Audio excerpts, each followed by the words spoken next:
जय माता दी दोस्तों, कैसे हैं आप सब। आप सबका स्वागत है आपके अपने चैनल शिव शक्ति प्रेरणा पर। दोस्तों, आज हम बात करते हैं कि पितरों को भोजन कैसे मिलता है।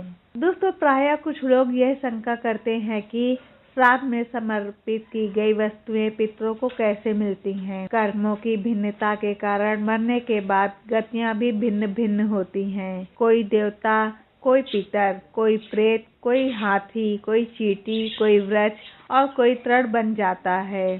तब मन में यह शंका होती है कि छोटे से पिंड से या ब्राह्मण को भोजन कराने से अलग अलग योनियों में पितरों को तृप्ति कैसे मिलती है।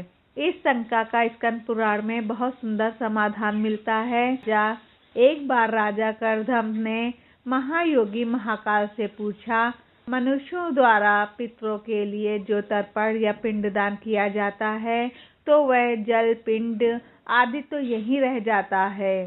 फिर पितरों के पास वे वस्तुएं कैसे पहुंचती हैं और कैसे पितरों की तृप्ति होती है। भगवान महाकाल ने बताया कि विश्व नियंता ने ऐसी व्यवस्था कर रखी है कि श्राद्ध की सामग्री उनके अनुरूप होकर पितरों के पास पहुंचती है। इस व्यवस्था के अधिपति हैं अग्नि, स्वात आदि। पितरों और देवताओं की योनि ऐसी है कि वे दूर से कही हुई बातें सुन लेते हैं, दूर की पूजा ग्रहण कर लेते हैं और दूर से कही गई स्तुतियों से ही प्रसन्न हो जाते हैं। वे भूत, भविष्य व वर्तमान सब जानते हैं और सभी जगह पहुंच सकते हैं।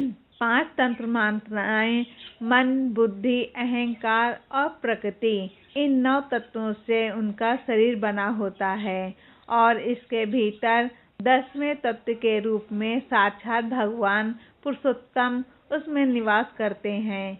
इसलिए देवता और पितर गंध व रस तत्व से तृप्त होते हैं, शब्द तत्व से तृप्त रहते हैं और स्पर्श तत्व को ग्रहण करते हैं।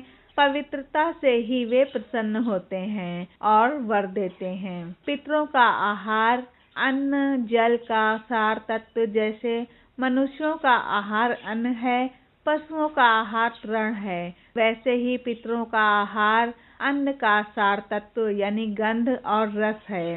अतः वे अन्न व जल का सार तत्व ही ग्रहण करते हैं। शेष जो स्थूल वस्तु है वह यहीं रह जाती है। तो दोस्तों, जानते हैं किस रूप में पहुंचता है पितरों को आहार।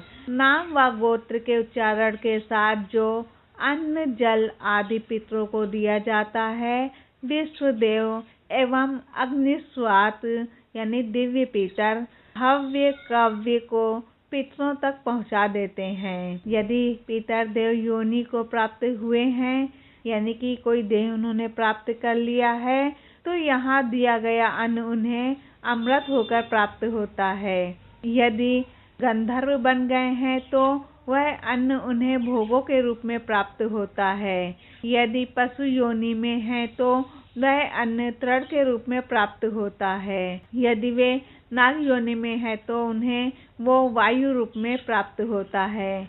यदि अगर वो यक्ष योनि में प्राप्त हुए हैं तो उन्हें वे पान रूप में प्राप्त होता है। राक्षस योनि में है तो आमिष रूप में प्राप्त होता है। दानव योनि में है तो मांस रूप में प्राप्त होता है।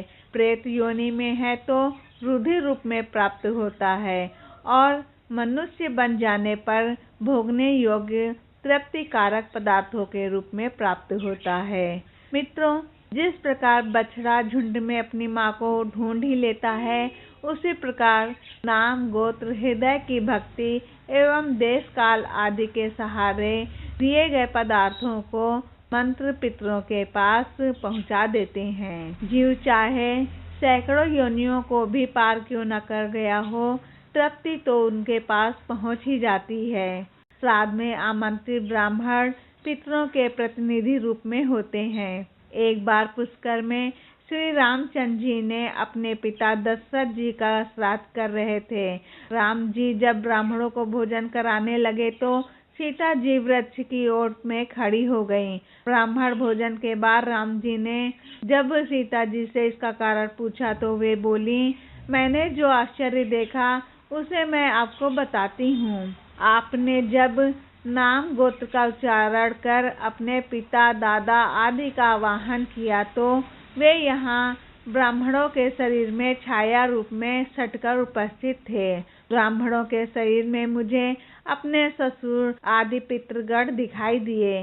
फिर भला मैं मर्यादा का उल्लंघन कर वहाँ कैसे खड़ी रहती, इसलिए मैं ओट में हो गई। तुलसी से पिंडार्चन किए जाने पर पितरगण प्रलय पर्यंत तृप्त रहते हैं। तुलसी की गंध से प्रसन्न होकर गरुड़ पर आरूढ़ होकर विष्णुलोक पर जाते हैं। पितर प्रसन्न तो सभी देवता प्रसन्न। श्राद्ध से बढ़कर और कोई कल्याणकारी कार्य नहीं है और वंश वृद्धि के लिए पितरों की आराधना ही एकमात्र उपाय है। आयु पुत्रान यशा स्वर्ग कीर्ति पुष्टिम बलम त्रियम पशुन सौख्यम धनम धान्यम प्राप्युयात पितृ पूजनात्।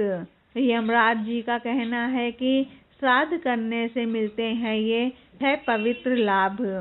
श्राद्ध कर्म से मनुष्य की आयु बढ़ती है। पितृगण मनुष्य को पुत्र प्रदान कर वंश का विस्तार करते हैं। परिवार में धन धान्य का अंबार लगा देते हैं। श्राद्ध कर्म मनुष्य के शरीर में बल पौरुष की वृद्धि करता है और यश व पुष्टि प्रदान करता है।